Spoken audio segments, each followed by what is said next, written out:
morning, beautiful people.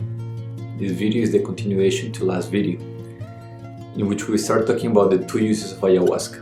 We talked about how it can be used as a tool for healing or how it can be a tool for spiritual growth. If you haven't seen the previous video, please take a look at it. In summary, we talked about ayahuasca being a healer or a source of healing that goes to the root of the problem. Whether it is mental, emotional, physical pain that you're suffering, ayahuasca allows you to see where it's coming from, where the seeds were planted, and to literally release that from your body, to release all that you have been carrying, to cleanse the body, the mind, and the emotions in a context that is safe. Safe to go to those places that are very dark and difficult, and that maybe by ourselves we wouldn't know where to start. So that's the first use of ayahuasca, and it's the most common. People come to treat anxiety, depression, suicidal ideation, drug addictions,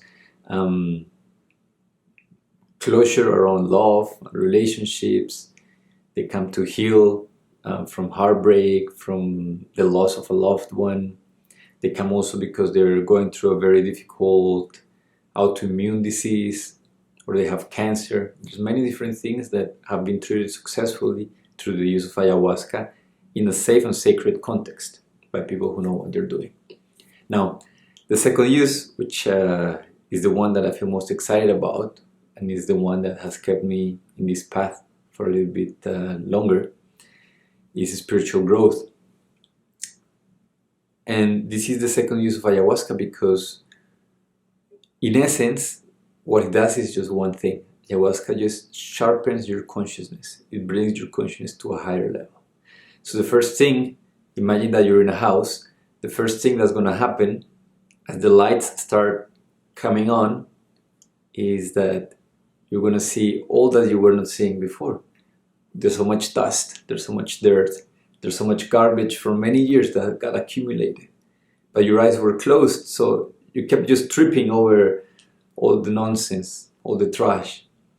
And you didn't know why. Why do I trip every time that I try to go in this direction? I always fall, I always trip, it always hurts. It stinks around here. It's unpleasant to live in this space. This is the way that most people live. And they don't know because they can't see. There's not enough awareness inside of themselves. And most of society will tell you, oh, your house smells bad, so here, have some spray, so now it smells good. Or here, wear a mask, so now you don't have to smell it. That's the way that we treat most things. Well, that's the way that they treat most things. You're feeling a void inside. Oh, let me try to sell you something. You need something else to feel good, to feel better about yourself. You need to look in a different way. Oh, you're anxious, let me give you some pills so you don't feel the anxiety. Anyways, you know the loop. But the idea is that ayahuasca starts bringing clarity, starts bringing awareness. And this can be overwhelming at the beginning because suddenly you turn the lights on in a house that probably went 30, 40 years without being cleaned properly.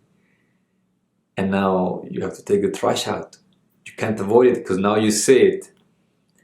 So the beautiful thing is that you will not trip over it again because now you see it. The difficult thing is that now you have to be responsible. That's going to take some time to clean that, which you have now seen. But what happens is that as the light starts increasing, you clean your house more and more and more. And there comes a point when you look around and your home is rather clean. It's bright. Of course, every day collects a little bit of dust, but you look around and it's in a decent place. It doesn't smell bad anymore. You feel comfortable. You feel at home. So now you can start thinking about something else. Wow, I can decorate my home. Maybe I can paint something on the wall. Maybe I can bring some plants. Maybe I can invite a friend, my lover. Hey, maybe I realized how to clean this part of my home in a very efficient way. So I can help others clean their homes.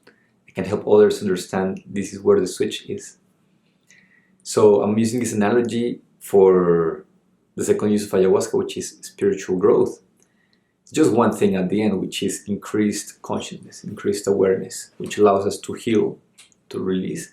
But once the body is in a certain level of alignment and vibration, what happens after when you do ayahuasca is very different, because it's a plant that expands your consciousness and gives you access to deeper parts of you and deeper parts of life. It's a plant that takes you into a very, very deep meditative state. A state that you can also reach through meditation, through simpler practices, but that it will require years and years of discipline to get to. And I'm not trying to say that this is a shortcut and that you should meditate and you should just drink plant medicine. No. But for most people, it's very hard to establish a practice of spiritual growth if they don't know where they're going, if they have no idea of what is it that I am chasing, what is it that I am going after. You can tell them, hey, if you chant this mantra for the next 5 years, you're going to have an experience of God, or you're going to have an experience of something beyond the physical. And then people have to take it just on faith alone, on trust. And the whole time maybe they don't see much progress. And that's a challenge. With ayahuasca, if you have prepared well, it can take you to that point very quickly. And the idea is that this serves as a tool. It's not the goal. The goal is not to drink medicine. The goal is that the medicine will give you a reference point. It will show you what is possible. Now, once you have seen, you have peeked into what's possible, your potential in your life, the essence of who you are. Now you can come back and then the practices that you do, your mindfulness through the day, your relational openness, you can use every part of your day as another stepping stone towards getting to that which you already know exists. So it's no longer a journey driven by trust and faith alone and hope, false hope. It's actually a journey that is led by knowing, by certainty, because you know what you have lived, you know what you have seen, and then nobody can take that away from you. Nobody can convince you otherwise. This is a beautiful thing, because people think that they get the most out of ayahuasca when they're very sick, and this is only for people who are sick, and therefore it's called medicine. But in my experience, the deepest processes happen to those who come without knowing why it is they're coming. They're curious, but they can't quite put a label on why they're curious. They look around and their life is working well. They have good money, good finances, good friends, maybe a partner that they enjoy and they're attracted to. They're very clear on their mission when it comes to their company or the work they do. You know, they look around and life seems great by most people's standards. But then there's something inside. It's not necessarily lack of fulfillment, but it's the knowing that there is something more. Okay, life is great, but I know there's something more. I feel the pull, I feel the calling. I think when a person has reached this point in his or her life, where he looks around and life is beautiful, he looks within and he feels life is beautiful as well. I think here he's ready for a true spiritual journey, because nothing will take him away from it. Because now he knows that that which he's seeking is not going to come from external achievements, a house, a mortgage, a company, a wife, children. It's also not going to come from internal achievements, being more grounded, more peaceful, more calm. But it's something that is beyond the chase altogether. And this is the beauty of using plant medicine when you're in a good point in your life. And is that it will open a totally different dimension of what's possible. And it will reconnect you to a deeper truth of who you are. And once you're in connection with this, you take away the friction from most of life,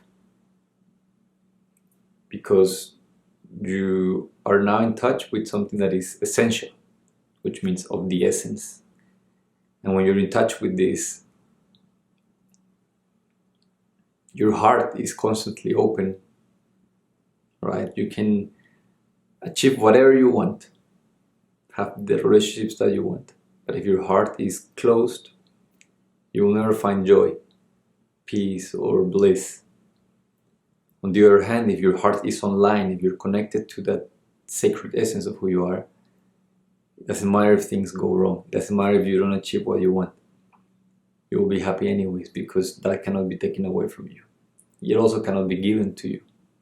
You have to find it within.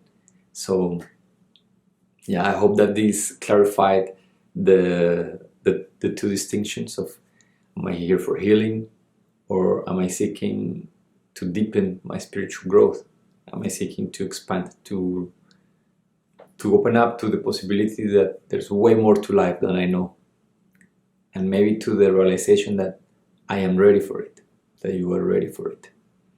All right, if you have any questions, remember to comment below. And I created an Instagram account with some of these educational posts. It's called @ayahuasca.colombia. So if you're curious, follow me or send it to someone that you know that is interested in drinking ayahuasca. In that account, I go into how to prepare, how to set up proper intention, how to know if the shaman that you're sitting with is reliable, how to know if the medicine was cooked well. Like, I go into things that I learned only by living in a plant medicine community and working closely with a couple of the best known shamans in Colombia. So these are things that most people don't know, and these are the things that have people make mistakes when they're about to choose to go on this journey. So I hope you enjoy this. Have a beautiful day. I love you.